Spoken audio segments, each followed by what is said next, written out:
Viva! O meu nome é Samuel Lourenço. Decidi fazer este vídeo para revisitar o gerador de amplitude modulada, portanto que já foi mostrado em vídeos anteriores. Isto para mostrar algumas modificações e melhorias que fui fazendo, portanto desde o último vídeo.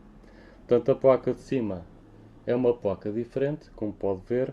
Portanto, esta placa é baseada no MCP2210 da Microchip. Portanto, eu utilizei este integrado no lugar do CP2130, portanto, para fazer o controle SPI do conjunto. Isto porquê? Porque o MCP2130 foi descontinuado, infelizmente, e o MCP2210 de facto cumpre os objetivos, tanto tal como o MCP2130, portanto, com as devidas adaptações.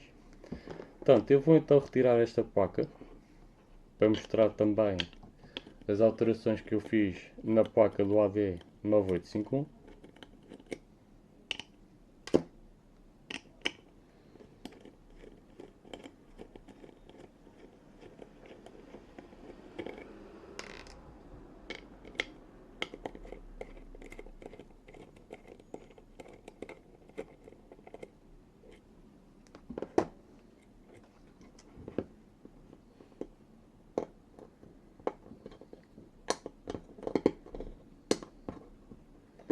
Portanto, a placa está encaixada através deste conector, como pode ver.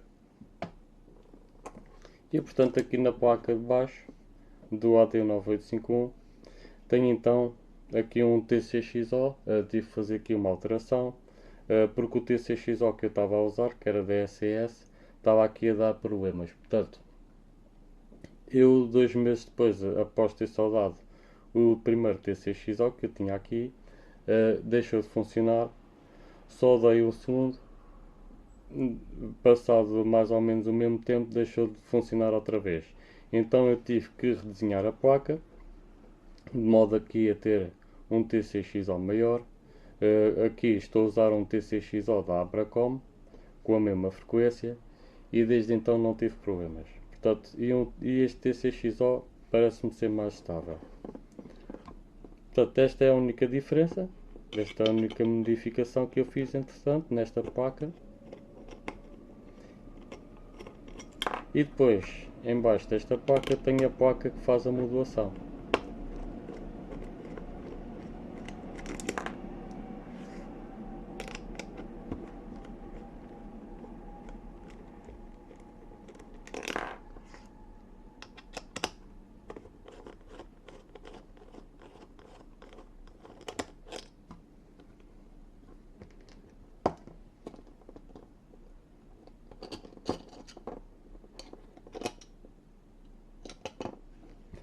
Portanto, esta placa que está aqui é uma placa também diferente, redesenhei-a, mas de modo apenas a implementar alguma filtragem no áudio. Isto para quê? Para que o áudio não excedesse a largura de banda necessária. Portanto, o ideal é ter uma faixa de áudio desde os 300 Hz até aos 3 kHz. Portanto, coisa que esta placa consegue fazer. Portanto, esse requisito também está satisfeito. Faço aqui um à parte, portanto aproveito para mostrar aqui estas três placas. Portanto, estas são as placas de controle SPI que eu fui desenvolvendo ao longo dos tempos. Portanto, esta primeira placa é baseada no CP2130 da Silicon Labs, tal como esta placa que está aqui. Portanto, elas são muito semelhantes, existem aqui algumas diferenças. Portanto, o CP2130, em ambos os casos, está na parte inferior da placa.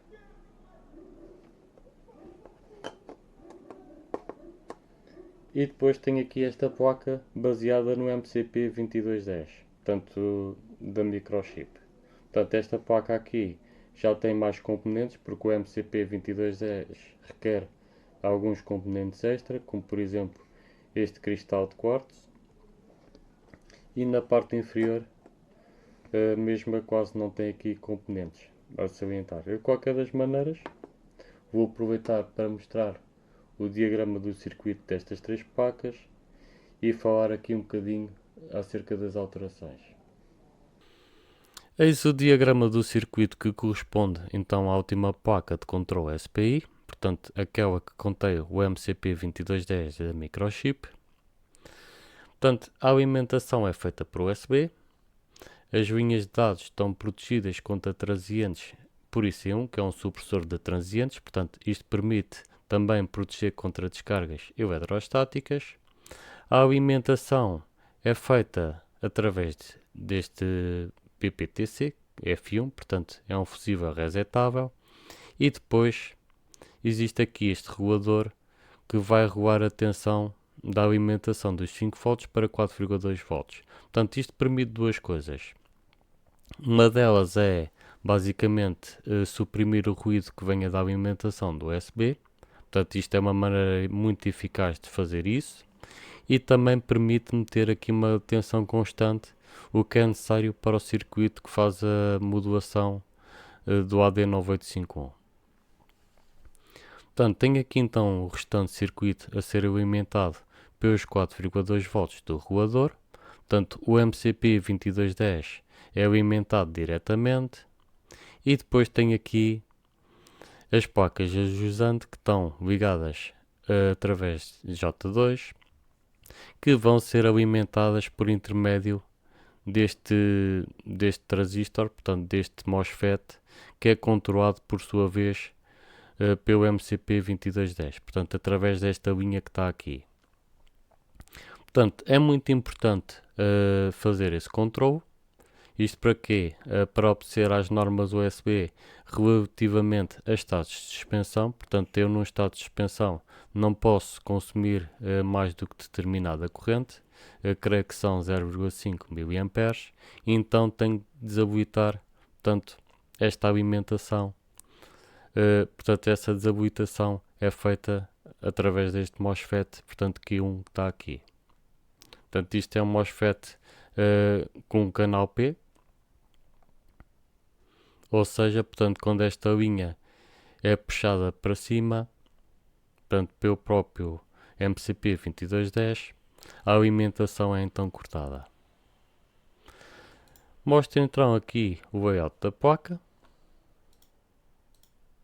Portanto, a parte dominante é IC3, que é o MCP2210, e tem aqui os componentes associados e aqui outros componentes, como por exemplo o regulador de tensão e também o MOSFET, que é tem aqui o fusível e outros componentes. Portanto, existem também aqui alguns componentes que não estão muito visíveis, porque estão na parte inferior da placa. Aproveito também para mostrar as versões anteriores. Vou começar então pela versão original. Portanto, as versões anteriores devo dizer que têm o CP2130 da Silicon Labs. Portanto, na primeira versão existem aqui os componentes, os mesmos componentes na alimentação. A alimentação dos 5 volts é diretamente dada então ao CP2130. Não existe aqui grande problema, vou explicar o porquê depois. E o problema que eu tenho aqui relativamente a esta placa é o facto de ter aqui o regulador de tensão sempre habilitado. Portanto, esta placa não vai obedecer às normas USB relativamente a estados de suspensão, porque uma vez que este regulador está sempre habilitado, a alimentação vai sempre ser dada aos circuitos ajusante. Portanto, não é de nenhuma forma controlada. O CP2130, devo dizer que tem um regulador interno. Portanto, esse regulador interno também vai determinar os níveis lógicos dos pinos de saída, portanto, que vão ter níveis entre 0 e 3,3 volts. Isto quer dizer que não vai exceder os parâmetros do AD9851 que está jusante, portanto, que quando alimentado por 4,2 volts não vai ter problemas em estar a receber sinais com nível lógico entre 0 e 3,3 volts. Portanto, aproveito também para mostrar aqui o layout da placa. Portanto, na versão original, esta área que está aqui ainda não foi reduzida, como pode ver. E vou mostrar então relativamente à revisão 1. Portanto, na revisão 1, o problema do regulador já está resolvido. Portanto, o regulador é habilitado através desta linha que está aqui, portanto, que vai ter ao pino 11 do CP2130. Isto quer dizer que quando o CP2130 entra em suspensão, vai desabilitar o regulador e, consequentemente, vai cortar a alimentação aos circuitos ajusantes. Portanto, o layout da placa é muito semelhante, com as alterações aqui efetuadas. E tem aqui então uma redução também desta área. E essa redução, portanto, também foi feita relativamente à placa do MCP2210, como pode ver. Portanto, também tem esta área reduzida. Aproveito para mostrar as modificações que fiz em termos do TCXO. Portanto, este aqui é o módulo original. E tenho aqui então um novo módulo já soldado na placa. Poderá reparar que este módulo é um bocadinho maior, visto que tem um TCXO maior, portanto a placa do módulo teve que ser aumentada de modo a acomodar o novo TCXO. Este é o circuito referente ao módulo que está atualmente instalado, portanto é muito simples, tem apenas dois componentes, portanto um regulador de tensão e o TCXO propriamente dito. Portanto, o regulador de tensão é um TPS 73133 da Texas Instruments. Este tipo não precisa de condensadores à entrada ou à saída. Portanto, isto permite simplificar bastante o layout da placa, que tem que ser bastante reduzido. E o TCXO é um TCXO da Abracom, portanto da série STX H11, e então vai fornecer os 25 MHz, portanto da frequência de relógio, ao AD9851. Eis então o layout que corresponde a esse módulo. Portanto, esta placa foi um pouco aumentada relativamente à placa original, para acomodar então o novo TCXO. E vou abrir então aqui o projeto referente ao módulo original. Portanto, o mesmo regulador, o TCXO é diferente, é um TCXO da SS com este modelo. E cá está então o layout do módulo original, portanto um bocadinho mais reduzido. Aproveito para mostrar as placas de modulação para o AD9851 que fiz ao longo do tempo. Portanto, comecei então por desenvolver esta que está aqui. Portanto, esta é uma placa que inclui 3 amplificadores operacionais. É desnecessariamente complicada, como depois vi descobrir, e introduz aqui uma série de problemas como ruído. Portanto, para colmatar isso, desenvolvi então esta segunda placa, que implicou um desenho de todo o projeto. Portanto, esta placa só inclui um amplificador operacional e um transistor, um MOSFET, como elementos ativos. E depois, baseado nesta segunda placa, desenhei esta terceira, que também inclui um filtro passo abaixo, e portanto aqui o filtro foi reduzir a resposta em frequência de 300 Hz a 3 kHz, ou mesmo até ter uma resposta em frequência um bocadinho mais apertada que isso. Portanto, isto porquê? Porque é muito importante limitar essa resposta em frequência para também diminuir a largura de banda do sinal. Passo então a apresentar os diagramas de circuito que dizem respeito às 3 placas que mostrei anteriormente. Não vou fazer aqui grandes explicações. Portanto, vou fazer isto por ordem cronológica. Começo então por apresentar o diagrama que diz respeito à primeira placa que foi desenvolvida. Portanto, a placa que tem 3 amplificadores operacionais. Portanto, basicamente esta placa tem aqui um filtro passo alto, portanto, para acoplar o sinal do microfone à entrada deste amplificador. Este amplificador vai amplificar o sinal do microfone, portanto tem um ganho de cerca de 47 vezes, e tem aqui uma componente de filtro passo abaixo, portanto vai ter aqui este condensador para limitar a resposta em frequência. Portanto, este circuito e o anterior são polarizados por este divisor resistivo, que divide a tensão da alimentação em dois.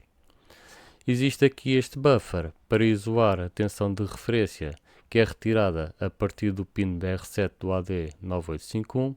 Isto para quê? Para qualquer exigência de corrente deste lado não afetar a corrente que é retirada do pin DR7, uma vez que essa corrente vai então afetar a amplitude do sinal gerado pelo AD9851, e depois tem aqui este circuito que basicamente é um subtrator, e o feed deste circuito, que é extremamente complicado para a função, basicamente é para definir, digamos, a amplitude intermédia, ou seja, quando o sinal não está a ser modulado, a amplitude deve estar a 50%. Basicamente é para que isto serve, portanto, muito sumariamente. Só que este circuito assume que o VRF é constante, e o VRF não é constante porque o R7 também não vai ser constante, ou seja, ao puxar mais ou menos corrente a partir do pin da R7, a tensão em R7 e consequentemente a tensão em VRF vão variar. Portanto, isto pode ser um fator de introdução de ruído. Vou mostrar também aqui o layout da placa. E, portanto, para comatar o problema anterior, decidi redesenhar todo o circuito apenas com um amplificador operacional, e tenho aqui então um transistor para definir a corrente que é retirada da R7, e tem aqui este R7, portanto este resistor de 2,21 k ohms, que define então o valor de amplitude máxima com uma modulação de 100%. Portanto, o valor a 50% é editado aqui por este potenciómetro que está aqui. Portanto, embora este circuito não defina o valor a 50% automaticamente, não é problema nenhum, porque isso é feito um ajuste manual, e uma vez feito esse ajuste, esse comportamento fica sempre constante e é garantido. Portanto, não há necessidade de ter aquela complicação do circuito anterior, e há aqui menos hipótese de inserir aqui ruído. Portanto, este circuito acaba por ser muito mais fiável. Portanto, à mesma tem aqui o mesmo filtro pass-out, portanto, o circuito RC, e tem aqui também este amplificador que inclui uma componente de filtragem passa-baixo. O terceiro circuito, que este está aqui,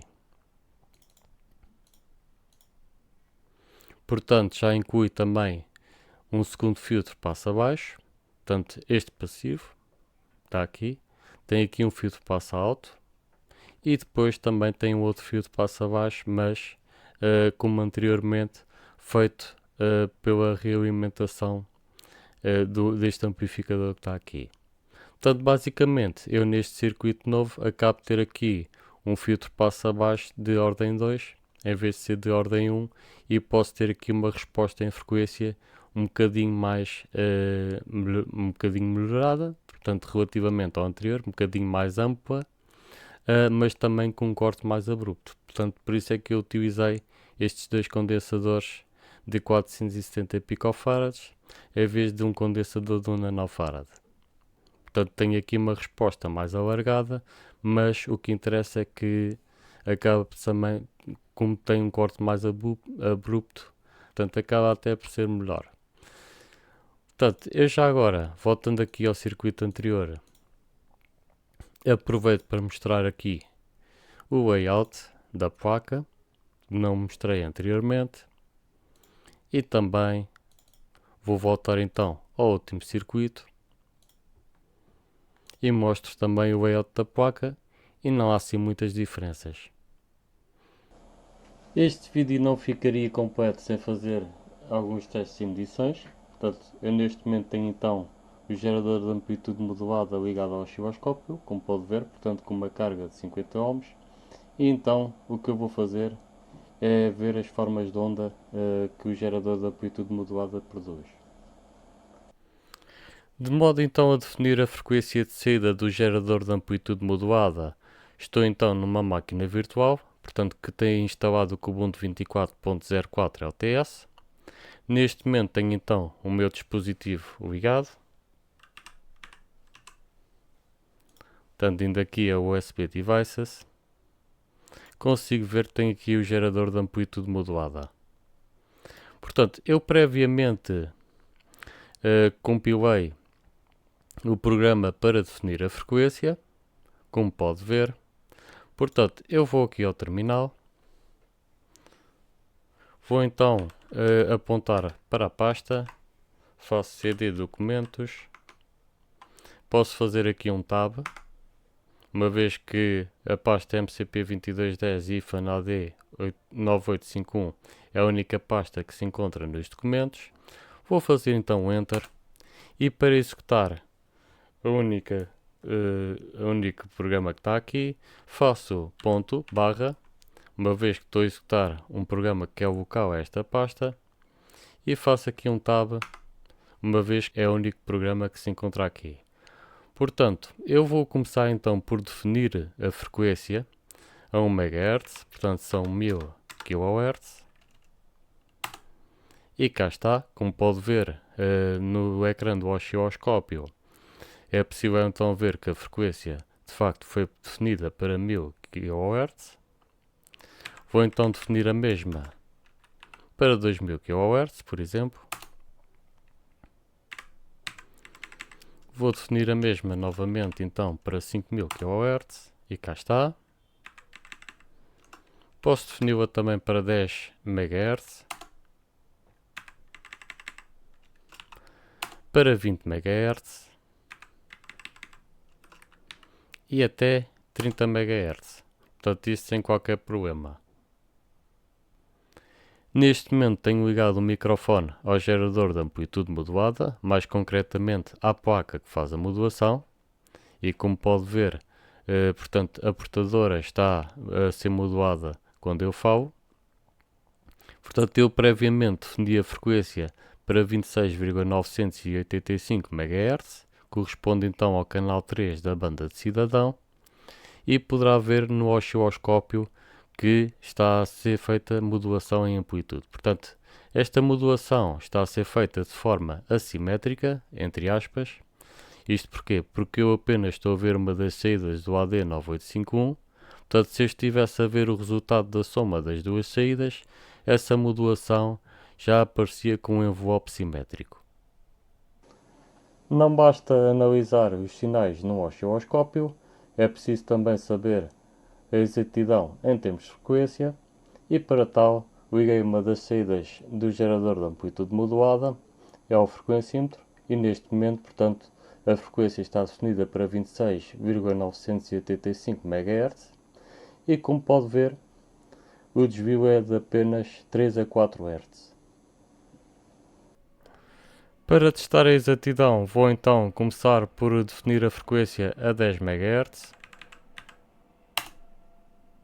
Portanto, tenho que aguardar aqui alguns segundos. Portanto, eu devo dizer que a leitura está a ser feita de 10 em 10 segundos para a máxima exatidão.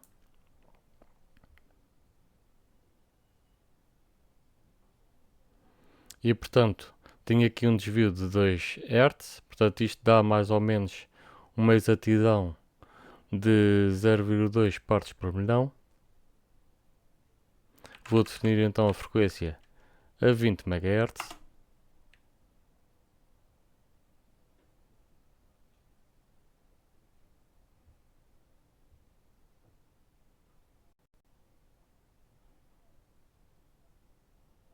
Portanto, mais ou menos 0,2 partes por milhão. Portanto, talvez menos. E vou definir então a frequência para 30 MHz.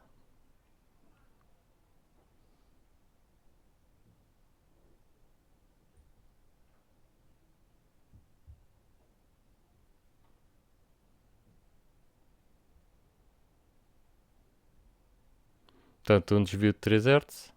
Portanto, é uma exatidão bastante aceitável. Portanto, isto está mais ou menos entre 0,15 e 0,2 partes por milhão. Portanto, bastante aceitável para aplicações de rádio. Este vídeo não estaria completo sem mais um teste, e este teste, claro que vai ter que ser com o RT ou STR. Portanto, eu numa das saídas do gerador de amplitude modulada tenho então aqui este condensador em série, basicamente para acoplar apenas o sinal de AC, portanto a componente DC do sinal não vai passar para o RT ou STR, e depois tenho aqui o longo cabo de 1 metro, e dois atenuadores a linha, portanto um de 30 decibéis e um de 20 decibéis. Portanto isto dá uma atenuação total de 50 decibéis. Neste momento tenho então o dongle RT-SDR ligado ao computador, com o programa GQRX a funcionar, como pode ver. Portanto, neste momento está silenciado. Portanto, o gerador de amplitude modulada também está ligado. Liguei também um microfone ao gerador de amplitude modulada para poder fazer aqui então os testes. E vou então começar por definir a frequência a 30 MHz. Portanto, eu tenho aqui o terminal. Então tenho que invocar aqui o comando no terminal. Portanto, basta fazer ponto barra e fazer um tab, uma vez que é o único executável que está nesta pasta. Portanto, na pasta MCP 2210 IFAN AD 9851, portanto é similar ao que eu fiz na máquina virtual. E vou então definir a frequência para 30 MHz. Portanto, como pode ver, aparece uma portadora. Agora vou então mudar o áudio para o GQRX, desligando então o microfone do computador.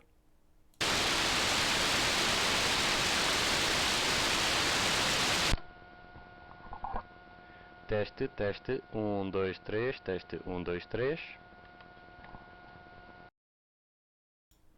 Portanto, uma coisa que eu notei é que nos 30 MHz aparece um ruído de fundo.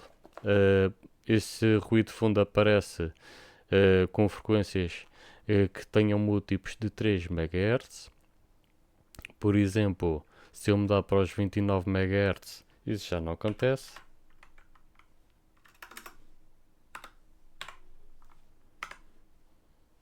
Perdão.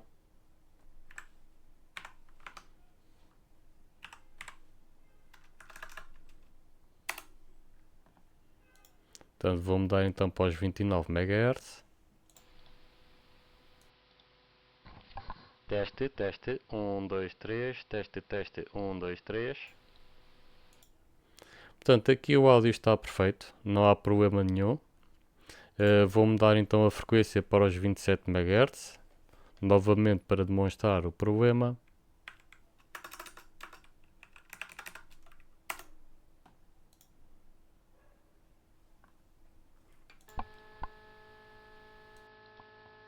Teste, teste, 1, 2, 3, teste, teste, 1, 2, 3. Portanto, o problema está presente, ok?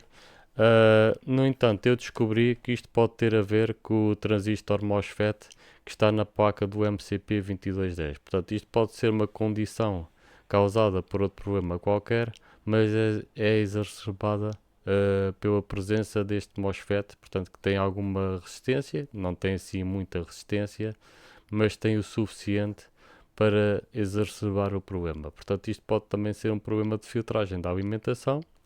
Vou mudar novamente então a frequência para 30 MHz para demonstrar o problema.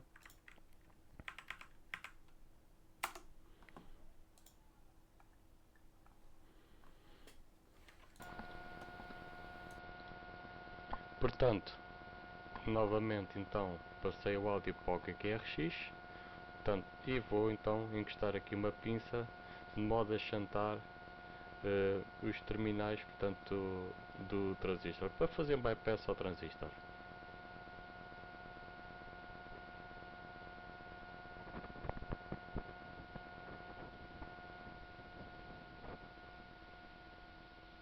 Portanto, como pode ver, o som já está, aquele ruído já está mais reduzido, portanto não está completamente eliminado, e o áudio parece estar assim um bocadinho melhor por causa disso.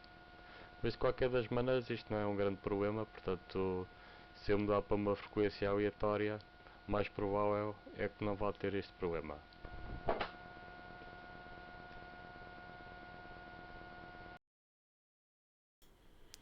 Portanto, eu penso que é de redesenhar aqui a placa novamente do MCP 2210. Portanto, o que eu estou planeando fazer é arranjar um regulador de tensão dedicado, portanto, para os restantes circuitos. Portanto, fica um dos reguladores a ser controlado pelo MCP 2210 e esse será o dedicado para o restante circuito.